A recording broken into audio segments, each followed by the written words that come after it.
Hi YouTubers, the other day I made beef milanesas and this is what I did with a leftover milanesa that I had. I made a sandwich and all you do is you reheat the milanesa in your toaster oven. It reheats very well because the meat is very thin, and I use soft white bread, and that is a garlic sauce that one of these days I'm going to give you the recipe for that, and make a sandwich.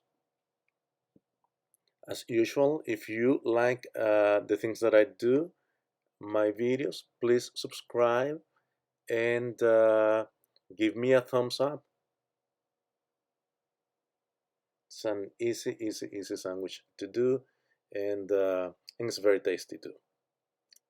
Thank you. See you in the next video.